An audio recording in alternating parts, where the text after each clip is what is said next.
ঝড় জল বৃষ্টি মাথায় নিয়ে আমি আর মিমি বেরিয়ে পড়েছি আমার ব্রাইডের বাড়ির উদ্দেশ্যে। আজকে 27th মে।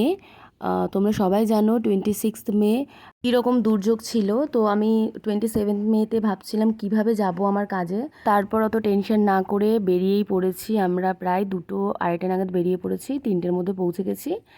ইভেন আমি আমার লোকেশনে গিয়ে দেখি আমার ব্রাইড পুরোপুরি রেডি। মানে আমি ফার্স্ট টাইম আমার এত বছরেই ফার্স্ট টাইম আমি কোনো ব্রাইড পেলাম যে আমি যেতেই সাথে সাথে বসে গেছে সাজতে।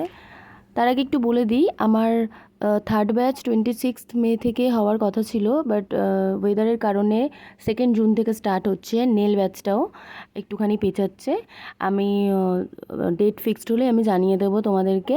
আর তোমরা যারা যারা বুকিং করে রেখেছো তারা অবশ্যই আসছো, আর যারা এখনও বুক করোনি তারা ঝটপট বুক করে নিও। দেখতেই পেলে যে আমার শাড়ি ড্র্যাপিং কমপ্লিট হয়ে গেছে। এরপর আমি লেন্সটা পরিয়ে নিয়েছি ওর পছন্দ মতো। দেন আমি ওর থেকে একটু জেনে নিই ও কীরকম লুক চায় আমার থেকে।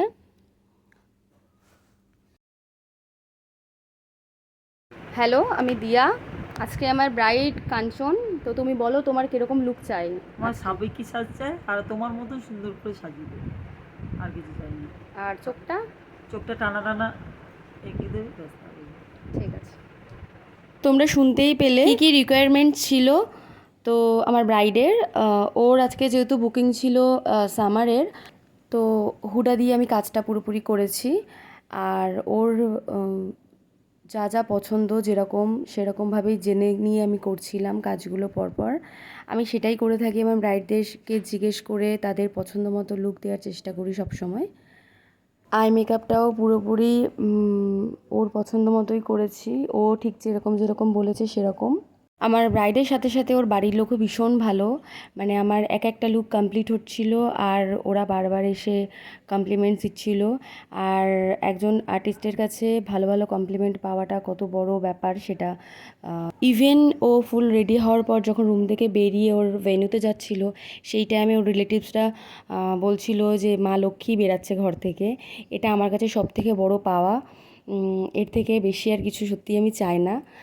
আর আমার সাথে আমার স্টুডেন্ট ছিল, আমার সাথে সাথে ওরও ভীষণ ভালো লেগেছে।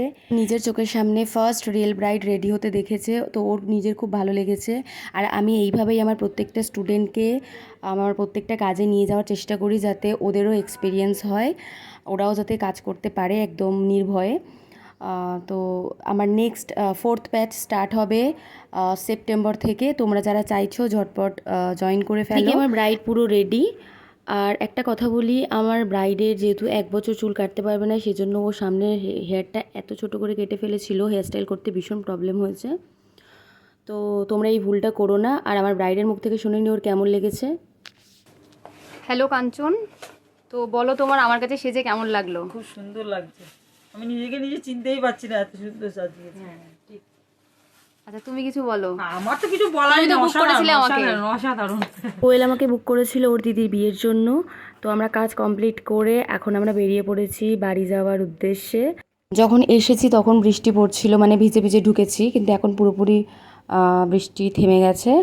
আর তোমাদের ব্লগটা কেমন লাগলো জানিও। সবাই ভালো থেকো, টাটা বাই।